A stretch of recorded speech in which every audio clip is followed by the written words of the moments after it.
Hey everybody, it's Paul Harris with Global Recruiters Network of Blackhawk here in sunny California. How are you guys doing? I hope you're doing well.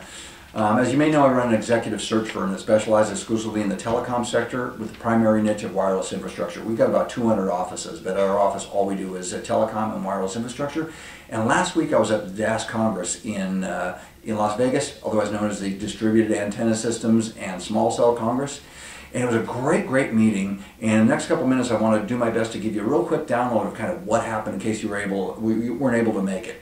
So the bottom line is, you guys, you know what's going on in this world. It's blowing up in a wonderful way. As a matter of fact, over a year ago at PCIA 2013, the CEO of AT&T Labs, a guy named Prabhu, got up there and said, hey, in between 2013 and 2015, we're going to be building 50,000 new sites, and of those new sites, 10,000 are going to be macro, and 40,000 are going to be DAS and DAS and small cell.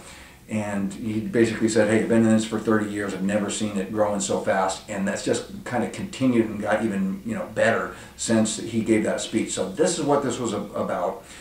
You know what's going on, the data tsunami continues, or the data explosion continues, and there's about 6 times the amount of data traffic on the system now than voice. And it's just getting blown up even more every day with YouTube videos and Pandora and Netflix and grandkids FaceTiming with their grandparents, right? Everybody's in the mix now, and the expectation now is kind of always on, anytime, anywhere, very fast connectivity.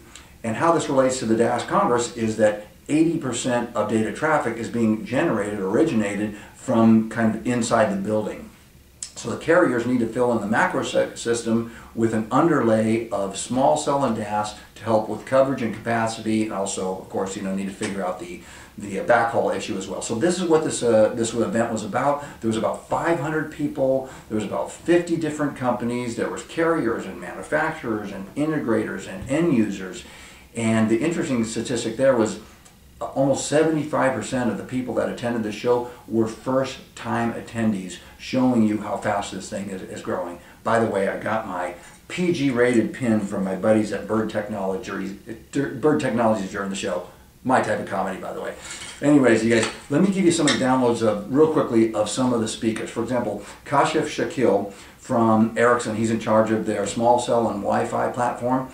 And he did a wonderful job talking about how complicated this new HetNet world is, right? We used to just have to worry about the macro system, and now we need to worry about the heterogeneous network, which includes not only the macro, but the IDAS and ODAS and Wi-Fi and small cells, and of small cells there's femto and pico and dots and etc. So we talked a lot about that. Very interesting stuff. Another great speaker was Paula Doublin from AT&T's ASG group. She talked about the 3,200 or so installations that have already been completed, and then her plea to the group, and you gotta love Paula. I don't think we need to wonder what she's thinking, because I think she's going to tell us.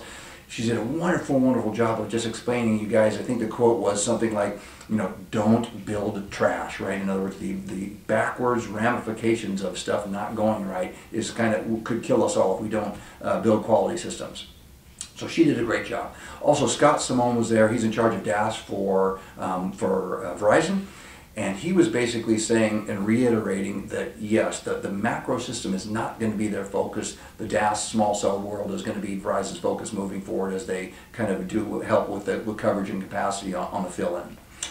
Other speakers, you guys, it was awesome to have people there who were actually in charge of building out the systems. For example, Grand Central Station, the New York City subway, Disneyland, Disney World, etc. There was a guy named Moti that was who worked for Axell Wireless. He was in charge of building the system out inside of the Shard in London, right? So this it's called the Shard of Glass. It's basically this pyramid-shaped building. I think it's the highest in Europe.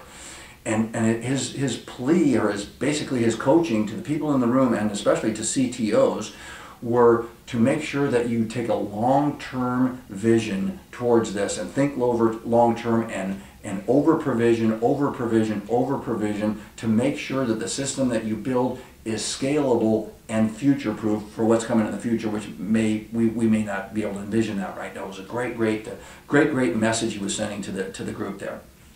other speakers from like JDSU and Crown Castle and, you know, different manufacturers. Very, very good stuff. So what were some of the highlights for me besides those speakers? And there was a lot of other great speakers, by the way. Let me tell you some of the highlights for me was we actually got a tour of the Sands Expo and Convention Center. So you guys, this is where CTIA takes place. I think if you've ever been to CTIA, you just can't imagine how huge that place is. And we got a tour of how they cover that entire space from the head end to the lobby to underground to the showroom floor. And by the way, if you've ever seen that showroom floor with absolutely 0 people in it and not one stick of equipment, just how huge that place is. And how they covered it. Very, very interesting. There's also other talk about using other markets to kind of predict our future, basically. So one, for example, like Tokyo, Japan, and Seoul, South Korea, kind of using it as a template for our future because they have got Super Bowl-like traffic, data traffic on a daily basis. So using that as a template to kind of learn and build our systems out faster, bigger, better, etc. A lot of talk about the macro spend coming down in favor of the spending for increased spending in DAS, small cell, Wi-Fi, etc.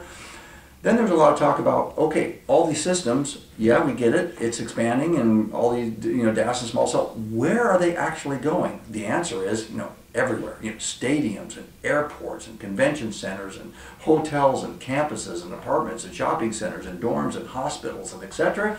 And the fact that the in-building deployments are expected to triple by 2018. Very, very great stuff.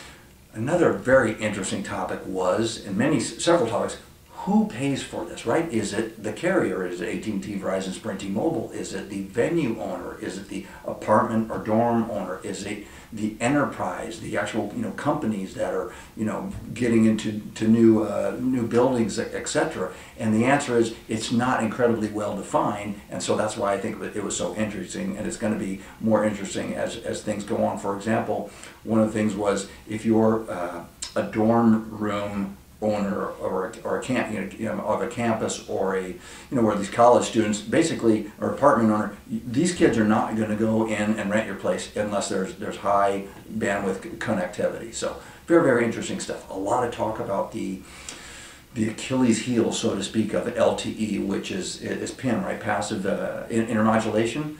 So there's a lot of talk about interference hunting and PIM-rated equipment. There's a lot of talk about Ivy Wave, basically the standard for kind of in-building design.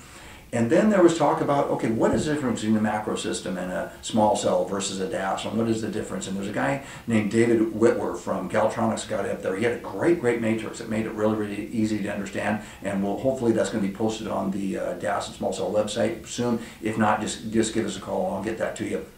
But it was basically it makes a difference, how tall it is, where it is, how big the antennas are, how many users, and then what kind of power is needed. So obviously macro systems, 30, 35 feet tall, or taller, obviously outdoor, large antennas, 100 users, and maybe 40 watts, and then DAS system, and then small cell under that in terms of how DAS system and small cells, indoor or outdoor. And then as they're closer to the user, obviously the power is going to be less and the antennas are going to be smaller as well. So a lot of talk about that. So it's macro, it's DAS, and then small cell under that. Anyways, you guys, great meeting. A ton of great information. It's a growing sector like crazy. Everybody there was happy, jacked up, and thinking, wow, this is going great. So anyways, if you didn't make it, I hope you learned something, and I can't wait to see you next time at the next show that I go to, and I will report to you when I get back. Thanks so much. Have a great day.